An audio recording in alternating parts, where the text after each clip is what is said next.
Good afternoon, everybody, and thank you very much for coming to this event today. I should introduce myself. I'm Rachel Samby-Thomas, and I'm the registrar at the university here, which doesn't mean, sadly, that I take the register, much as that would be nice, but I kind of, broadly speaking, head up the non-academic side of the university. We're here to talk about careers and employability, which is something that I feel quite passionately about, never having had any proper careers advice ever during my career, and in fact having made many decisions which were actually based on completely dud advice. So one of the earliest pieces of advice was when I was trying to apply to do an English degree, and my mother came into the kitchen, asked me what I was doing, and when I told her, she said, "Oh, don't be ridiculous. The only thing you can do with an English degree is be a teacher, and you'll be a completely rotten teacher because you don't have enough patience." So while the latter bit was true, certainly the former bit wasn't true, but I ended up doing law instead, and as the rest they say is history. And that wasn't the only time when I didn't do something which otherwise I think would have been a great career move, because I based it on dodgy advice. So that is not what we're about at Warwick. You know, we very much want to support all of our students and offer them the maximum support to help them with their life afterwards, and to help them and prepare them for the career that they have ahead of them. And I use career widely because not only do we support and prepare people for the more traditional careers, but also we do a lot in the with entrepreneurs, enterprise, and innovation, and that's a very important part of our DNA. And we have many amazing students at Warwick, one of whom you are going to was one of our students, and you're going to hear from her afterwards. So we know in these kind of strange times that we're in, that the labour market is going to be more difficult, or we certainly predict it's going to be more difficult for our graduates moving forward. So in many ways, that support and that preparation is even more important than it was in the first place. And part of that support, of course, is being able to access our alumni network and to learn from their experience when they are kind enough to share it with us. So we are very lucky to have with us today two of our previous alumni, one who's taken a more traditional career path and one who has taken that entrepreneurial career path, as well as Anne Wilson, who is our third panellist, who is the head of careers here at the university. So without further ado, please let me introduce the first of our panellists, who is Roshan Geowikrima. I hope I pronounced that properly. I'm dreadful at pronouncing names. Anyway, Roshan graduated in the aftermath of the 2008 financial crisis. So he is adept at handling crisis, I would suggest. And he's going to share with us his experiences of the whole application and interview process in the financial services sector, which he went through. And he's currently a Warwick Alumni Ambassador as well. So I'm going to keep quiet and hand over to Roshan with thanks. Thanks, Rachel. Appreciate the introduction. Very excited to be here talking to some of you, and it doesn't feel like that long ago I was on the other side of the table. So very excited to be here and share with you some of the unusual experiences that have benefited me and helped me in my career. I want to start by telling you a bit of a story about myself. Where I come from, you normally have three options to succeeding in your adult career. Either you became a doctor, a lawyer, or an engineer. Those were pretty much your three options. I used to pass out at the slightest look of blood, and I spent more time talking myself into problems than out of it, which nicely left it out to be engineering as my remaining option. Luckily, life was relatively fair to me, and I was good at maths. That being said, the single maths module I took at university, I did end up failing. Yes, the irony was lost on me as well. That being said, I went from a class of about 30 back in Sri Lanka, from being the smartest in the room, coming to university, and then constantly wondering whether I was even in the right room to begin with. Part and parcel from that, I did manage to get 4 first classes, and I graduated during the crisis. During the time in university, I worked for Goldman Sachs and for BP. To date, it has my lecturers and my parents and even my friends wondering how did I manage to pull that one off. So why am I telling you this story? Even after doing all the right things and doing all the right things by the book, getting first classes, working for two of the biggest companies out there, I was still left without a job when I graduated. All my offers were pulled out because of the financial crisis. Life in a nutshell didn't go according to plan. But what I want to share with you, it is okay sometimes, and sometimes you just have to take a step back, look at things in a different perspective, and then take another stab at it. Fast forward 10 years down the line, I'm now employed in Singapore. And similar to the issue that I had when I was back in the UK when I graduated, I still need to be sponsored by my employer to be in the country. So certain things have still stayed exactly the same, while certain things have changed drastically. Now I'm running a team of about 70 plus across all of APAC. So I want to share with you some of the things that I've done that have helped me. So starting off with the tip of the iceberg, each of us, when you come out of university, is seen as an iceberg. What people see is that you've gotten a degree from a well-reputed university. But what I think you need to try and bring across is what's beneath that, which I think is unique to each individual. What you learn in university is not just simply your degree, but it's more about how do you work with different people from different walks of lives, how do you learn a sense of responsibility, paying your bills, and finally, it's how do you actually learn to live with a can of baked beans, which all of you, I'm sure, at one point in life have done. So it's important that you build your skills and that you showcase what's beneath that. And if it means you need to have a ship collide with you and sink, and for someone to make a movie about you, let that be the case. We still talk about the Titanic after all those years. So how do you build what's underneath that iceberg and how do you bring that across? If you move on to the next slide, I see this in two different ways. So it's your soft skills and your hard skills. People refer to this as technical skills. They also refer to this as, interpersonal skills and EQ and IQ. For me, the focus has always been on the soft skills for a couple of reasons. One is, I think your technical skills or your hard skills, you already have an edge when you graduate and you're already on a particular path. You might have done a degree in law, or you might have done a degree in psychology, or you might have done a degree in philosophy or social studies. But your soft skills, on the other hand, for me, are transferable across industry, across discipline. It was very interesting this morning. I was reading this article on the Economist, actually on the World Economic Forum, which basically said by 2025, 50% of the workforce will need to be upskilled. And it was interesting to see that the top skills that they were listing out there were mainly soft skills. It was about critical thinking and it's about complex problem solving. So I think it's very important that you build up your soft skills. And I'll give you some examples where I built my soft skills. The famous term about stakeholder management, some of you might know who was in Warwick. I learned stakeholder management working in the Costco supermarket. Fun enough, I got paid the minimum wage, but the experience that I had was priceless. I learned how to deal with a bunch of customers who was annoyed because there's no barcode on the product and I didn't know what the price of that was, so I took too long giving the change. But to a point where how do I ask identity from a person who looked underage without offending them? So it's a really good example where I learned how do I engage and how do I manage people, or more, how do I engage people and work with different people? I learned about working under pressure or problem solving, which people today ask me, Roshan, is your job stressful? How do you deal with it? Of course, it's challenging.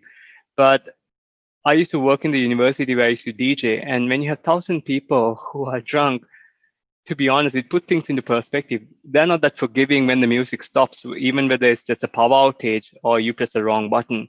So being in some of those situations, some of those scenarios really prepped me in terms of how do I deal with different situations. Finally, when I talk about leadership, I learned my leadership skills purely by volunteering. I volunteered at the Warwick Orientation Program, similar to the Freshers Program and some of the other university activities. And I think that's where you really learn how do you lead a group of people who have a common objective. It's very different the scenario I'm in now, where of course I have people directly reporting into me and I'm accountable for and I'm leading. But I think that scenario where you need to influence people and you need to bring people towards a common goal really set me up. And to date, fast forward more than 10 years, I still use the same experiences that I had while I was there in university. So my point is that try and build up these soft skills. I think it's really important and it's something that will always be in demand. And it's important that you put yourself out into these different situations so you start building up these skill sets and start getting better at it. If you move on to the next slide, it then brings on to a point what you can start doing to do this. So on the next slide, you would see there are 3 different Venn diagrams on this. It's about how do you find your sweet spot. The way I look at this is there are 3 different things to look at. One is what are you good at, what you like to do, and what's in demand. It's not at all that you start with something from the day you're born and till the day you die, this stays the same. What's in these 3 will constantly change. What you like to do today might not be what you like to do a year ago, and it might be something that you liked a year ago is not what you like to do today. So this is why I think it's really important, going back to my previous point, that you expose yourself into different situations, that you're starting to discover and uncover what really motivates you and what do you like. But also you need to be pragmatic and realistic. It needs to be something where there's a demand in the market for, and this will start changing as well.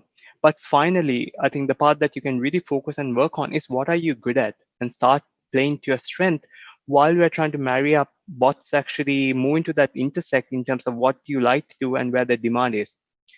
And one of my points I would really advise you in terms of what you're good at is start getting feedback from people that are close to you.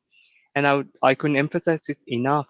It's much harder to give feedback than to receive feedback. So be open-minded and take the feedback. And even if you don't agree with it, listen in. And if you get the same feedback from a few people, look at yourself in the mirror.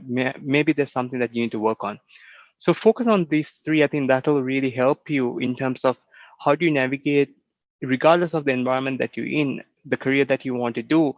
This methodology or this framework for me has helped me in my life and on a constant basis. Lastly, I want to leave you with some key takeaways as a final concluding point. If you move on to the next slide, it might sound a bit cliche, but I'm a personal believer that life is 1% what happens to you and 99% your attitude towards it.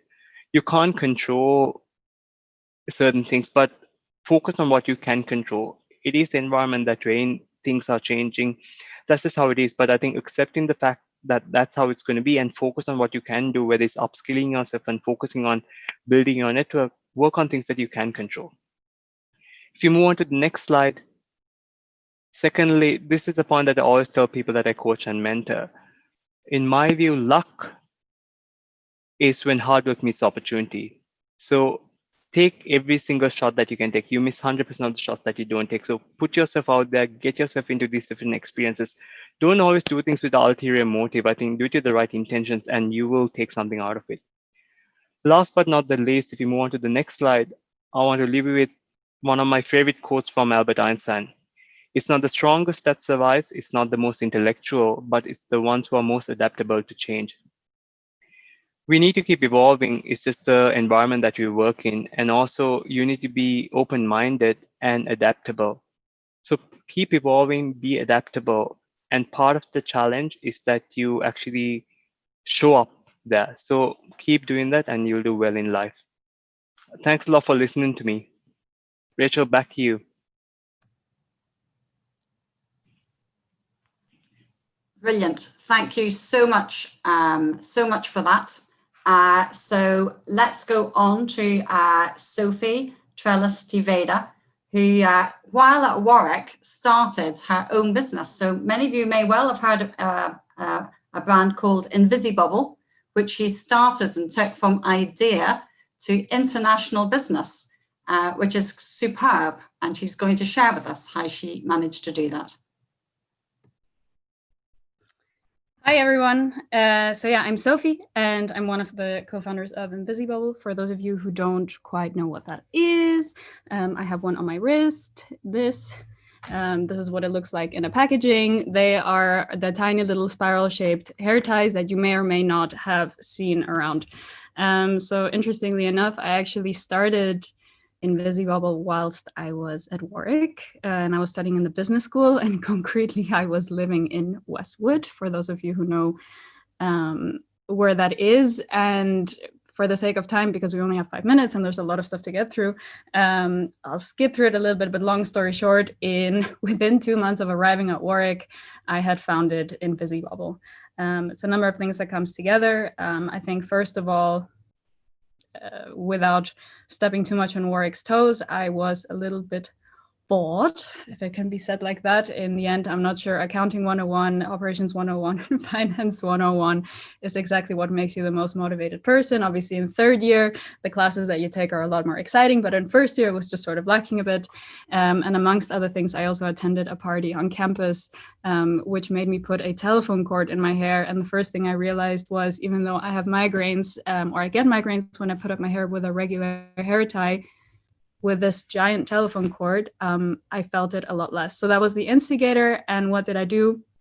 The only logical thing a hungover 18-year-old after this party does when she wakes up in the morning and has a fantastic idea, or what she believes is a fantastic idea, you pick up the phone and you call your boyfriend. So I called Felix and I was like, look, Felix, it's gonna sound really weird, but I have this idea for a new version of a hair tie that doesn't give you headaches.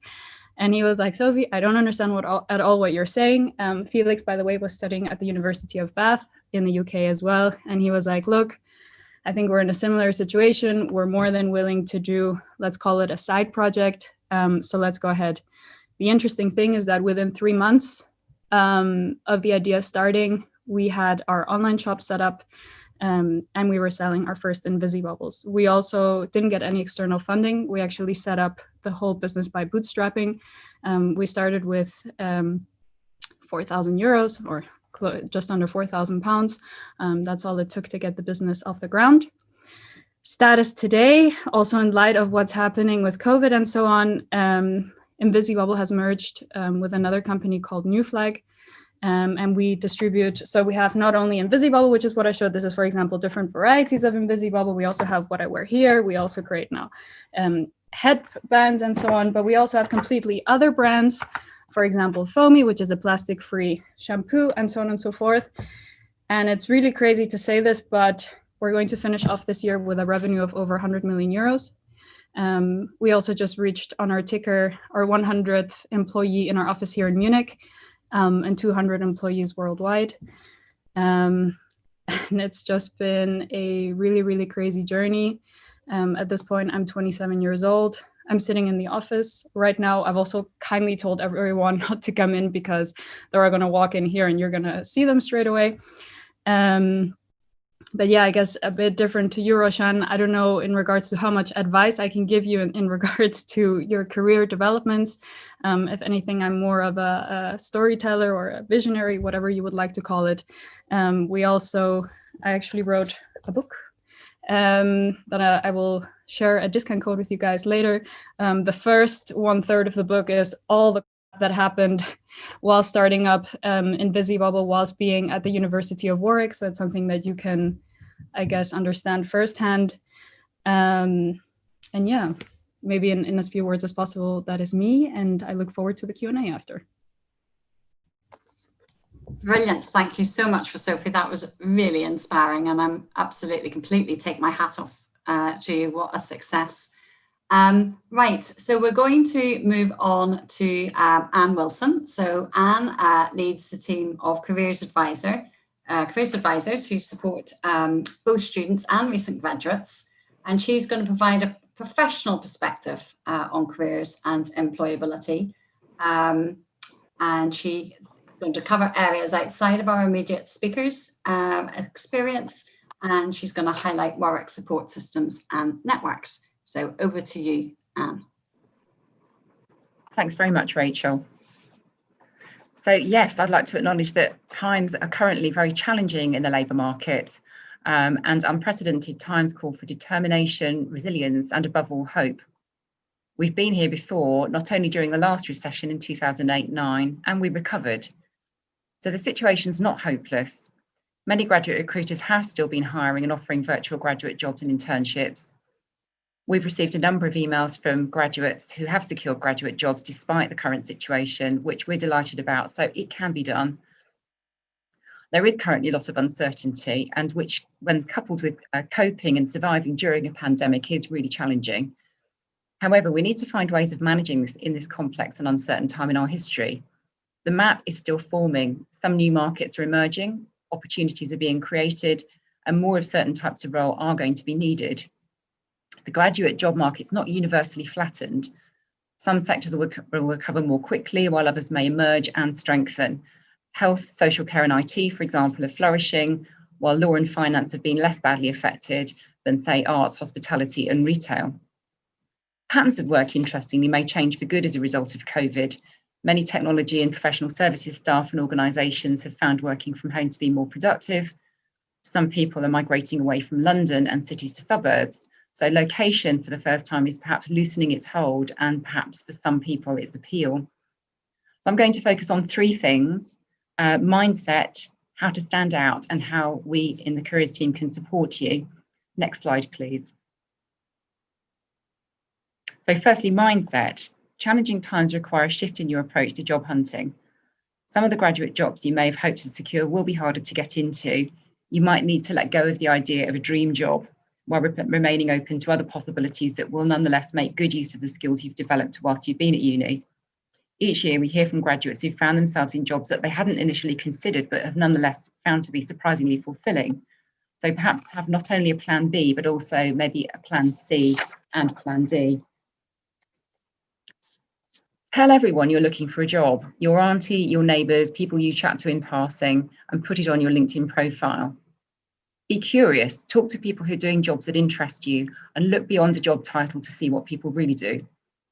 Warwick University's alumni LinkedIn group enables you to search by degree discipline, sector, or specific recruiter. Who's working where you'd like to be? Make contact. What are other graduates who studied your degree doing? Many people will be happy to try and offer advice or help a fellow Warwick graduate. Ask them who else they might recommend that you contact, and always email to thank them for their time. People love a thank you note and may remember you if an opportunity should come up later on. I think there are sometimes a lot of assumptions made about the graduate labour market. So typical ones that we hear routinely: corporate recruiters aren't interested in arts graduates, for example. However, 82% of recruiters in a recent Institute of Student Employers survey expressed no preference for a specific subject. Recruiters recognise the skills and approaches graduates of different disciplines bring to their organisations, and graduates, as Roshan has pointed out, with strong people skills deliver a better commercial impact, with 91% of recruiters believing that graduates with refined people skills will advance faster with their organisation. And a report by the Hay Group in 2018 identified that while students felt that technical skills were more important, recruiters themselves said that soft skills were the most important thing. They assumed there would be a degree of technical skill that students or graduates would have. So students needed the soft skills to get in, but actually to progress, they needed really good soft skills. That should be good news for many arts graduates who are wondering what perhaps they have to offer when it's more difficult to make that tangible. Next slide, please. So how to stand out. Taking action and control helps to build resilience and confidence. Do something each day that moves your job hunting forward. Keep a log of what you do and note each success, however small, and reflect on your learning through the process. Don't let the process take over your life, but do make every effort to customize the applications you make.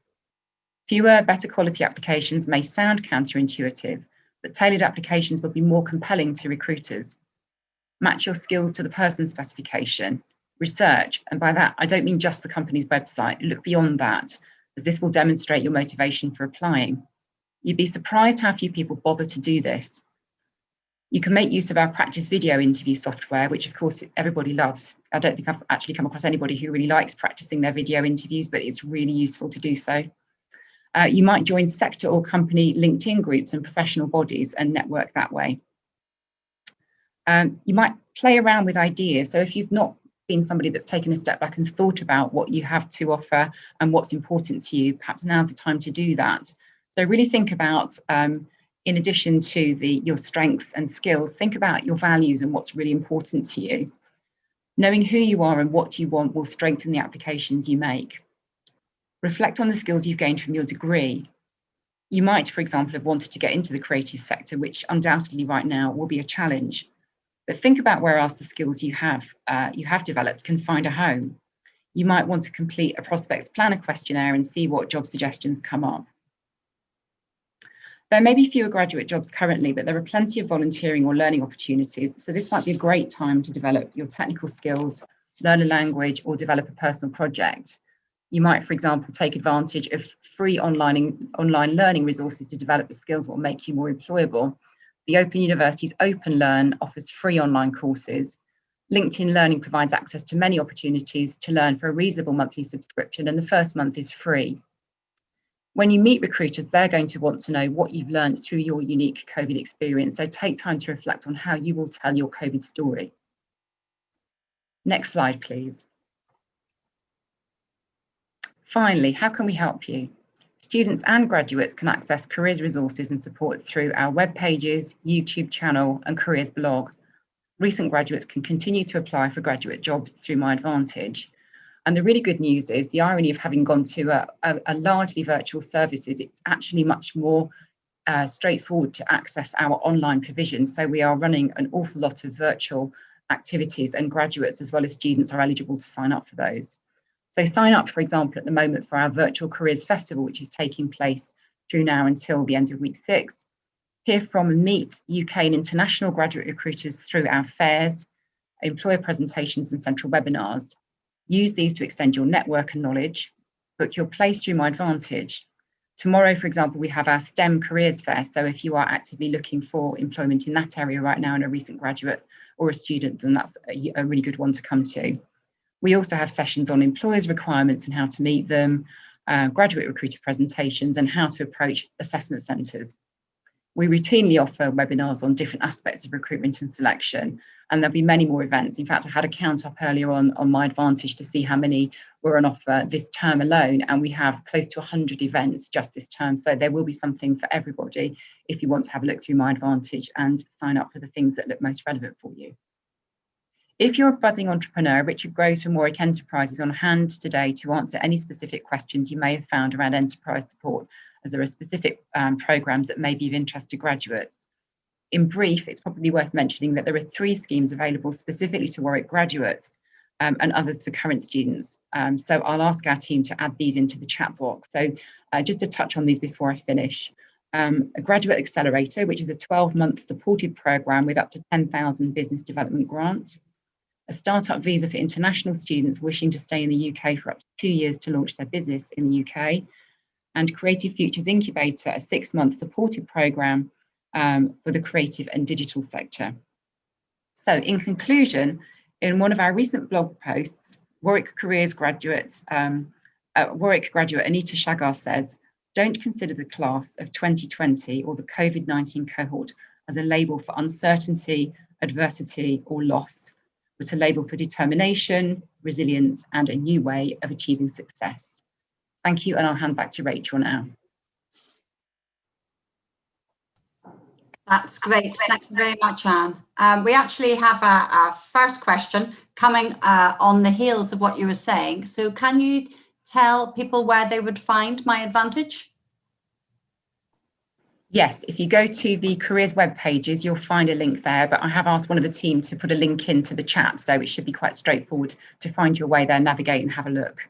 Great, thanks. I also think it might be quite interesting because we are recording this session and we're going to circulate a recording when it's available, which will probably be, we're hoping for tomorrow. So we will put links into Sophie's book with the 25% discount. And I think it would be useful to put those links in for the entrepreneurial scheme, the innovation schemes that you mentioned as well. So thank you. Right, we were very lucky to have a lot of great questions coming in advance, as well as some of the ones in the chat. So I'm going to do a mixture of both. So Roshan, can I ask you the first question, which is from Dizaf. He wants to know, what are employers' attitudes towards someone who's early in their career and looking to change industries at this time? So in 2008, in the previous crisis, was there a willingness to train up new employees, or were they prioritizing experience?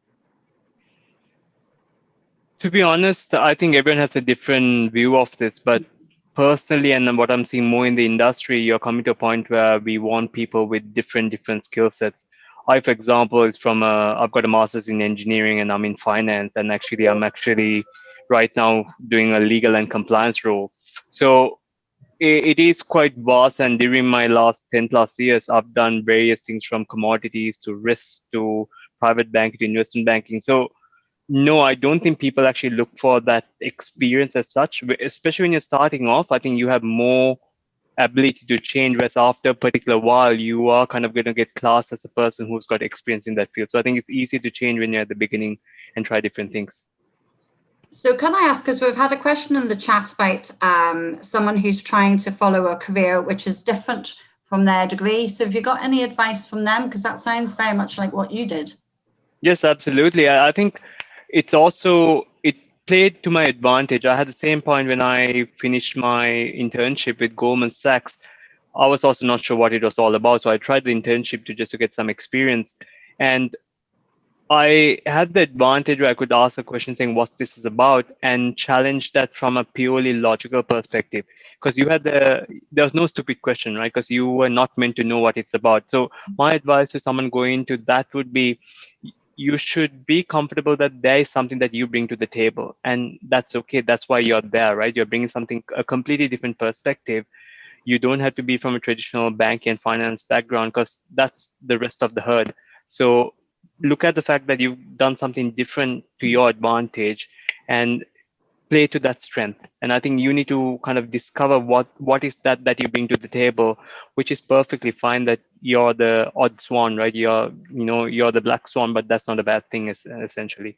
Yeah, and we've also had a question in the chat about how do you stand out as a mature student? And I think probably your answer there would apply to that as well.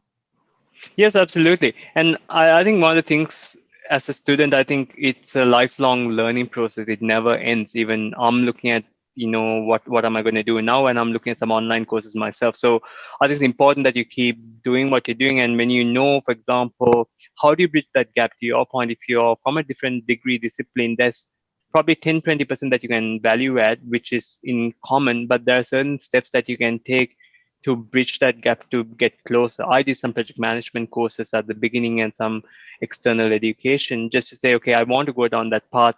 This might be a bridge into that. So find out those commonalities, and I would say focus on building that. And if you're genuinely interested, that will be your segue into that. Yeah, I think that's a really important point. Okay, so changing tack somewhat, we've had questions in for Sophie as well. So one was asking you, Sophie, what was the biggest obstacle that you faced when you were starting your business?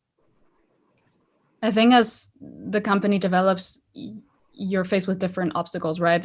I think it's difficult now to say that there was one main obstacle to get the whole thing off the ground.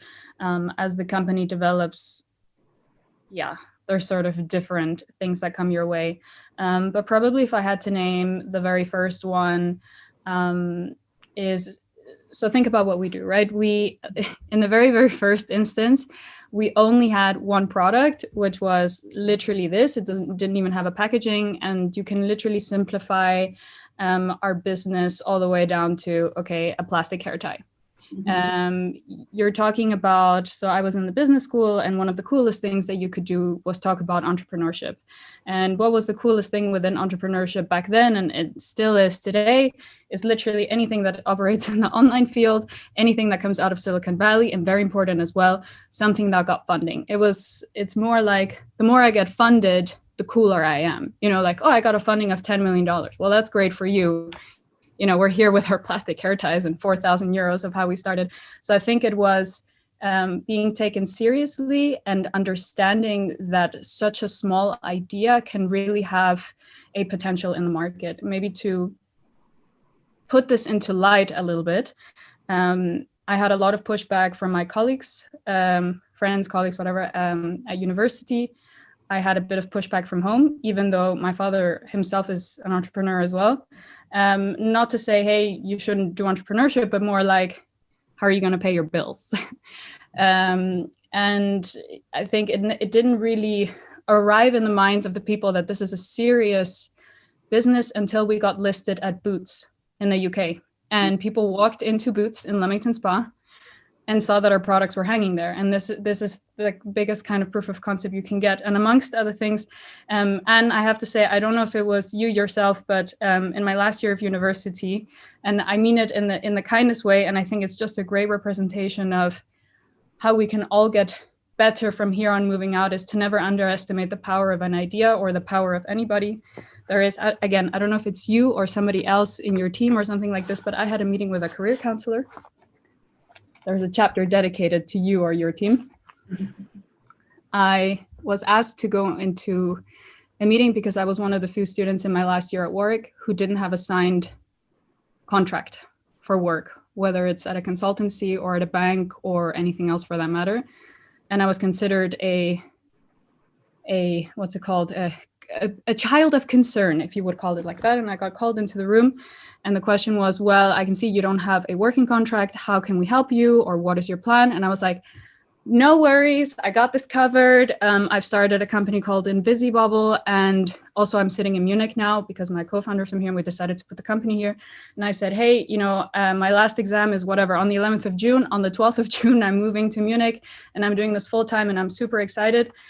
To which interestingly, the response was, hey, why don't you apply for HR at one of the big four? And again, I don't mean it in any negative way, because had I been on the other side, I probably would have reacted the same way. How is anyone supposed to make a living out of something as ridiculous and tiny as a new version of a hair tie? But I think we live in a world now where there's opportunities left, right, and center. Yeah. As an example, we pulled 35 million euros literally out of our ass, if I can put it like this year, selling COVID-related products. There's always opportunities, always look for them. So that was probably the biggest thing, the biggest issue we had at the beginning, getting people to believe us, overcoming that first hurdle.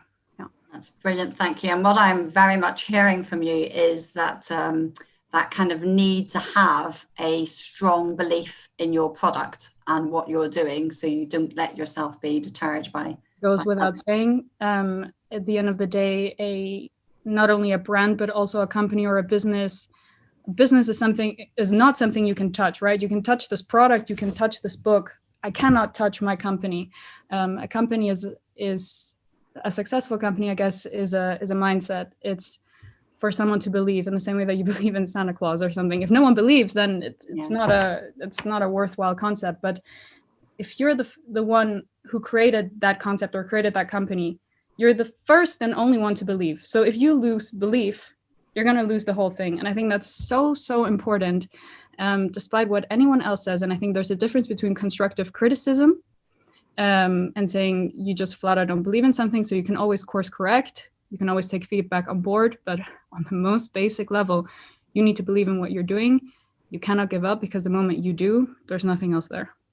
Yeah, that's great advice. Thank you. Anne, we've got one on the chat, which I'm going to put to you. So it's, do you have any tips for an international student with a Tier 4 visa who's just completed an MSc with 17 years work experience and now looking for a kind of top leadership management role in the UK, obviously having difficulty getting enough sponsorship employment to convert from his Tier 4 license to a Tier 2 one? That's something that the immigration team would be able to advise on, and the UK Kaiser website is the most recently updated in terms of information and what international students may or may not be able to do in terms of applications. So it's probably well worth a look at the UK Kaiser website. And again, I think I've sent the team a link to enable students and graduates to take a look at the information that's on their web pages. Yeah, great, thank you. So Roshan, I've got one from you. Can you provide any helpful insights for preparing for an economic consulting interview? Not specifically on economic consulting, but let me talk more broadly. I think a lot of the interviews now, I mean, you're there for half an hour, 45 minutes. If you're on the graduate, kind of going through a graduate program, there will be your assessment centers, you're with a group of people, but a lot of the interviews, depending on what stage you are, will be a one-on-one interview, which will be either 45 minutes or 1 hour. So a lot of the times it's simple things about how do you turn up on time? Are you there on time? It's simple things about eye contact, and more about, they'll ask you questions more about, give us example where you worked in a team, give us example where you problem solved. So it's more about what you bring to the table. I don't think it'll be specifically more technical related. There'll be part of that, but now I think more and more HR interviews, even in our company that we're doing, are more looking at your soft skills, and it's more looking at how does that then translate into their career path, what are the skills that you need to fill.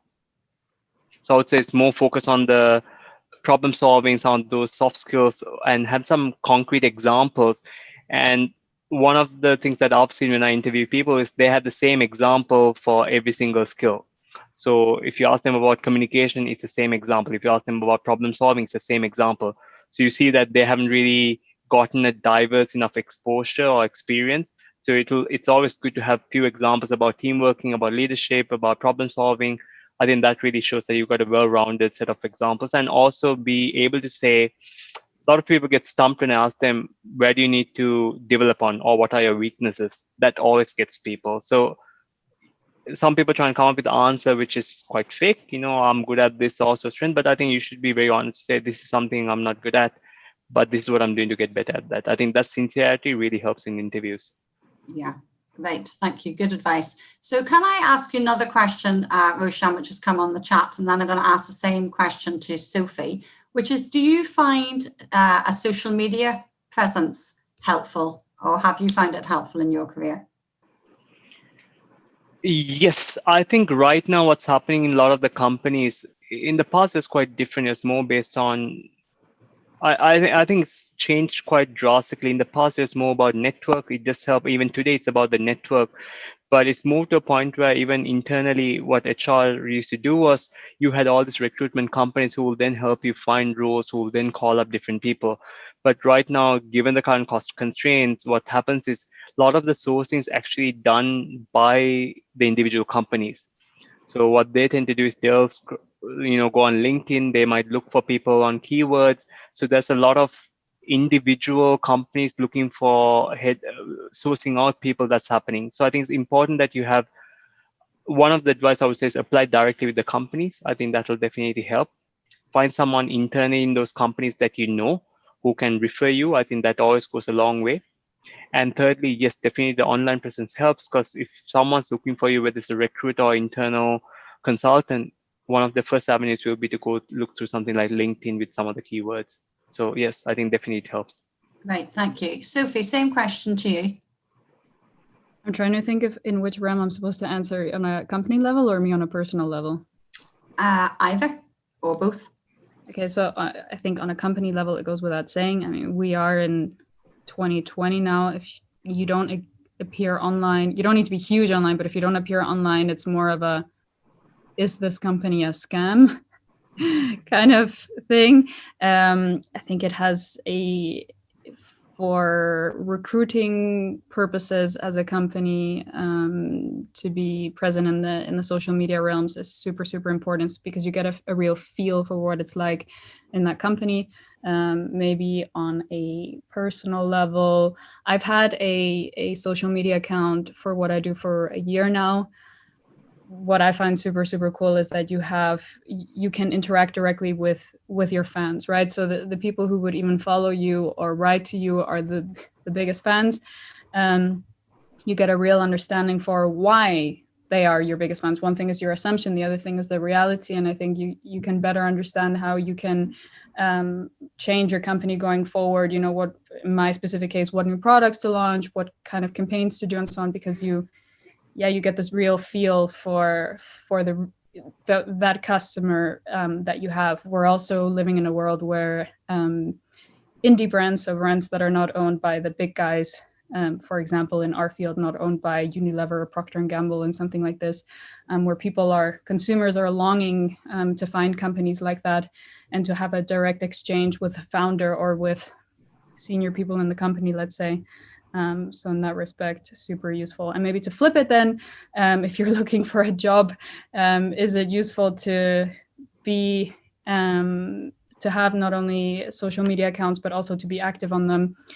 I think for sure, it helps break through the clutter a little bit. It's very difficult from just reading a CV and a motivation letter, whatever you call it, in an application to understand, is this person inherently someone who fits to my company? You then have to invite them for an interview and so on. Now during COVID, it's difficult on the telephone to understand what this person is really like. we have nonetheless gone ahead and hired people over the telephone. But I always find it interesting to know, you know, we always Google the person and what have they done, or are they active on social media? Oh, what do they do? Have they shared, you know, this article or that article, or this was their status? You get a bit more of this, feeling for the person, because it's, as you said, Roshan, it's not only about the hard skills, it's so much about the soft skills. And in the end, the company fit is almost the most important. That you're good on Excel or whatever is secondary. That can always be learned. Great, that was really interesting. Thank you. And can I ask it's a kind of a slightly tangential follow-up, but again, it's coming from some of the questions in the chat. So someone was asking about how you started selling your product. So you've mentioned already that you set up a website, and you mentioned that you got into Boots. So can you kind of tell us how all of that worked? Yes, I can. So essentially what we did was, with as little money as possible, get the thing off the ground. That was sort of the goal. We both had, sort of between us, we had a couple of thousand euro, well, 4,000 euros, which is what it took to get the business off the ground, which was savings that we had because we both worked as ski instructors the season before, thank God. And what's very easy to do is to set up a web shop, because you have platforms like Shopify and similar that already, I mean, you don't need to be a programmer or anything to be able to do this. And on top of that, Shopify has like or at least at the time had, I think it's a 1 month free trial or something like that. So to literally put images of the products up and get it going is not the expensive thing. The other thing that we did was, okay, the first thing we wanted to focus on was that the product is the best version of itself. So it's not good enough to just put a product, for example, let's say a product in a cute packaging, and then hope that you get the first round of sales. What matters to get the customer to come back is that the product is inherently good. So not only that it looks pretty, but that the thing inside actually works. So we thought, right, what is the best way to do this? We are two 18-year-olds. We have zero previous experience in anything else except for, okay, 1 season of ski instructing. Why don't we go to the professionals? Hairdressers. They're the guys who know the most about hair.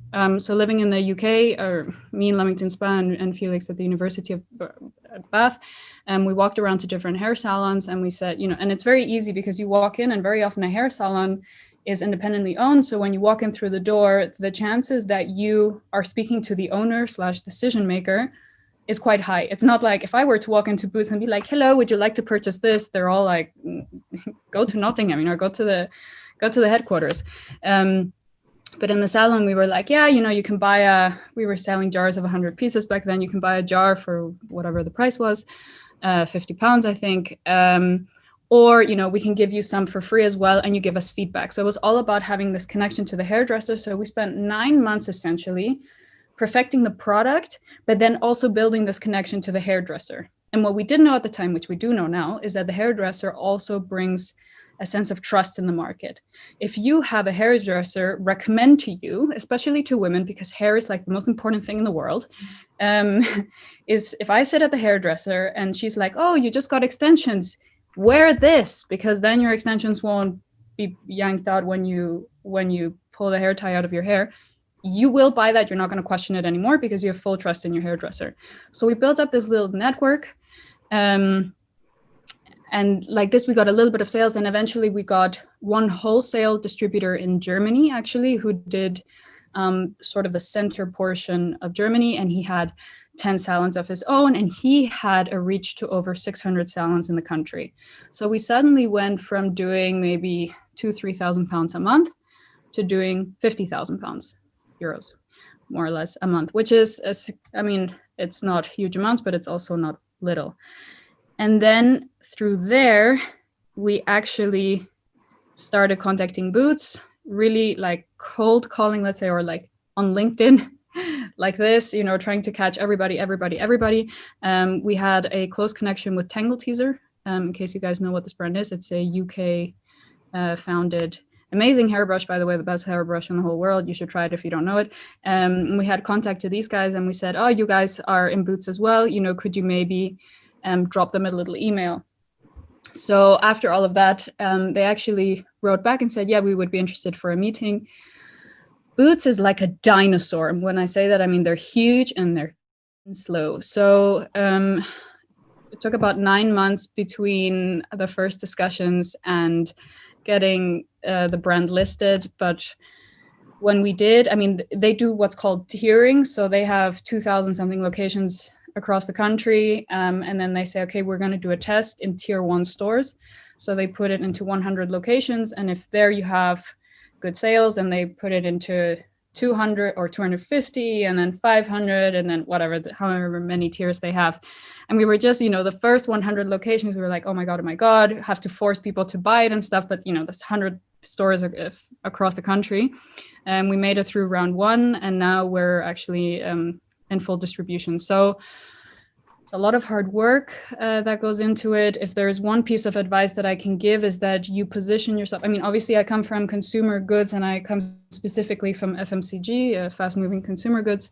But I guess this is a learning that you can take across any business that you start, that you get the opinion leaders or the real experts in the field to stand behind what you're doing, even though if you're doing it on a really small scale, because this will give a good feeling to everybody else. And of course, I mean, once you're listed in Boots, I'm not going to say then it's done, but if you're listed in Boots, then we called up DM here in Germany, which is the German version of Boots, but they have a much bigger buying power.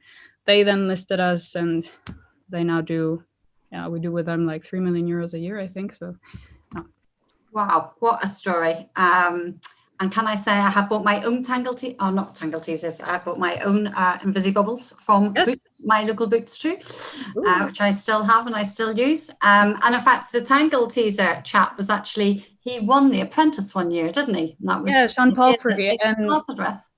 He, he went, The Apprentice, I don't know, but he went on Lion's Den, I think is the British version.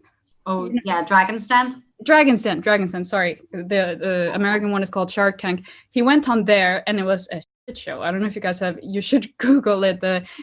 His performance was really bad, but there was this one woman called Gemma Clark who saw it and she was like, I see the potential in this. We have to go with it. So she contacted him and said, we have to go straight to Boots and get this thing listed. So they got the product development up and running, but he had a very good product from the beginning because he's a hairdresser, right? And Boots took it on, and actually they have a different success story than us because they won with mass market from the beginning. But this is the Tangle Teaser story is also. Yeah, you're right. So I think I got muddled up with what Emery Wood or whatever it was. Right. Now, changing direction, Anne, I've got a question from you. There are a couple of them, and they're kind of about internships and the importance of them. So one is about from a first year. So should they start doing it this summer, looking for one, or can they leave it to later? And then we also have one who is about to graduate but hasn't done any internships yet. So your advice about whether or not they should do one this summer and then maybe do a master's, or should they go straight into the graduate market? A bit of it depends. As a first year, it's more likely that you're going to get a paid internship after your second year of study. So Insight Weeks or Insight Days might be the best way forward.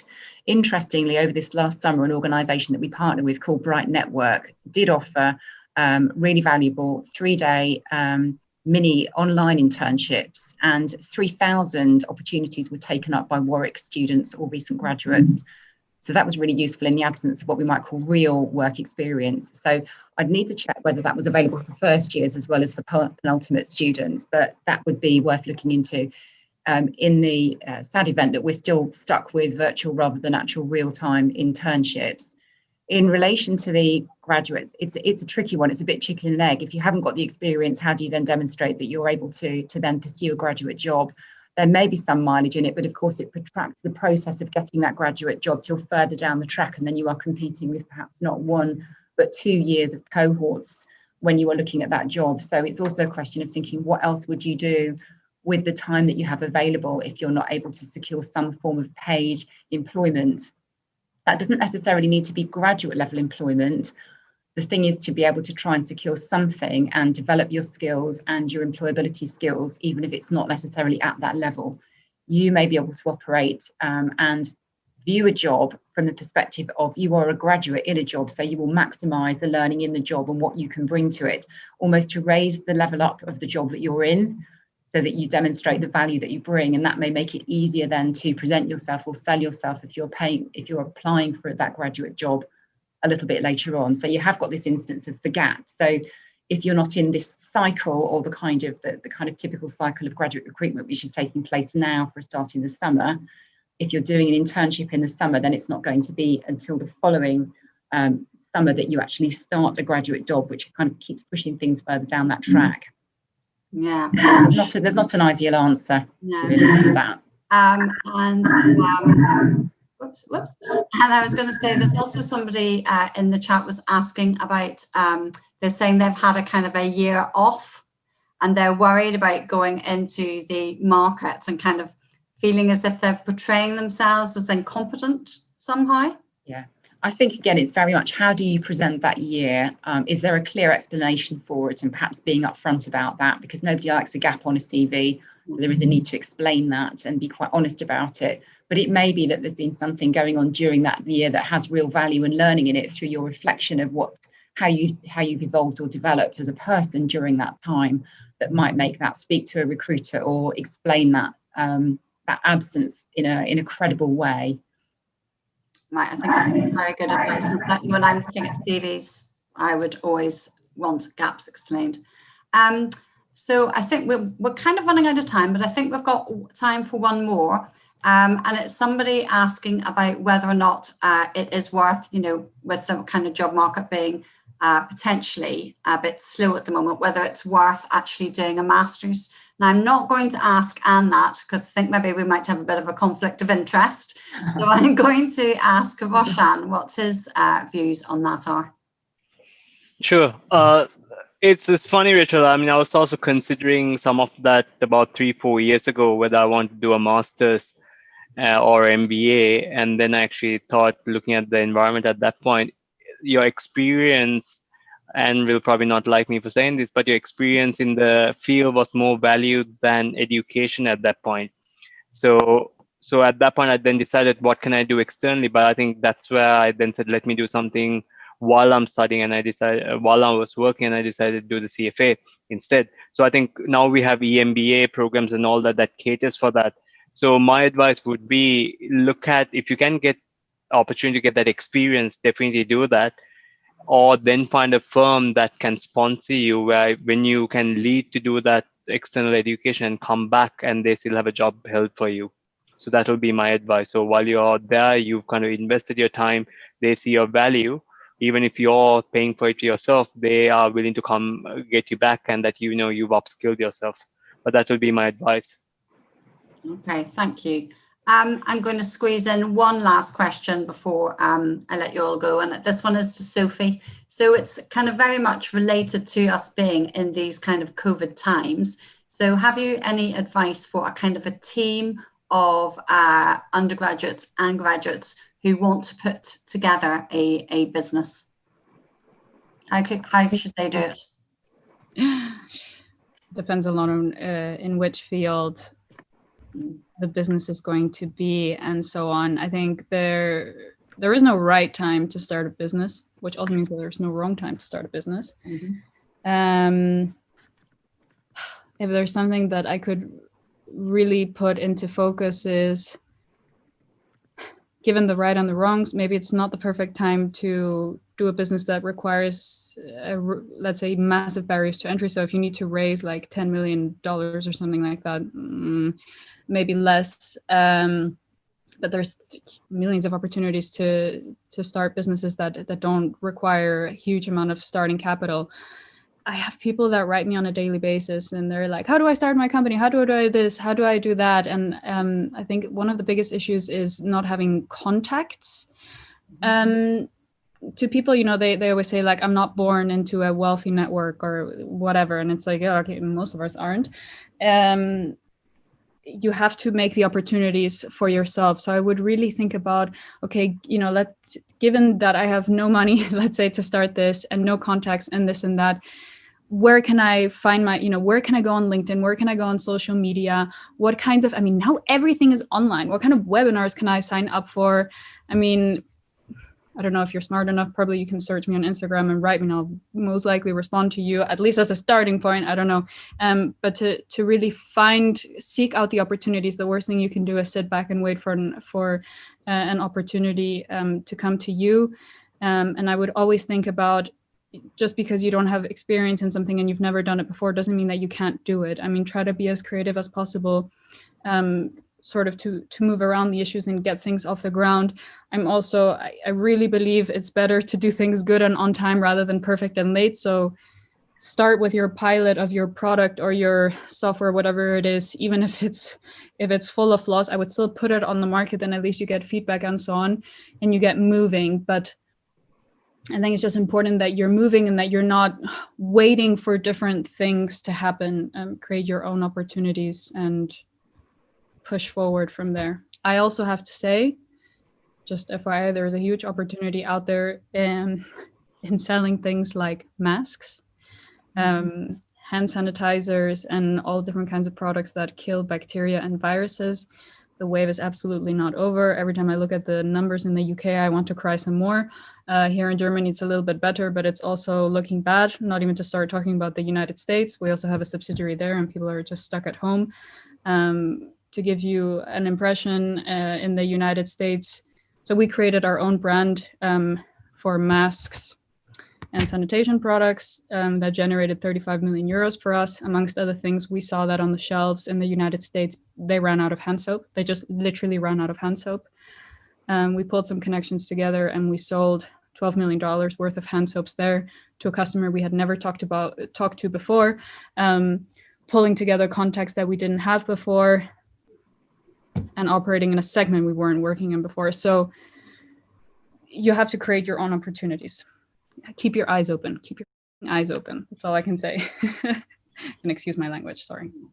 Well, thank you. That was a very, very good note, language, a very good note to end on. So please let me thank Anne, Sophie, and Roshan for really, really interesting, insightful, and very inspiring stories from their experience. I've thoroughly enjoyed this. I'm pretty sure that you all have too, because there's been lots of really appreciative chat in the Q&A and the comments. So thank you very much, alumni team and careers team, for organising this. And of course, just linking to the last part that was said, you have a network right here with our alumni. So please use it. Thank you, everybody, and have a good afternoon. Can I just say one last thing? Yeah. I don't want to do self-promotion, but we are hiring, first of all. So you can go on newflag.com. We have over 40 positions open. And also I managed to negotiate for you guys with my publisher that you get a 25% discount on my book. So if you really want to hear all of the weird stories that we have, there is an opportunity to do so. I understood it will go out in an email after, but yeah. Brilliant. Thank you so much. Great. Thank you. Good afternoon, all. Bye. Thank you. Thanks.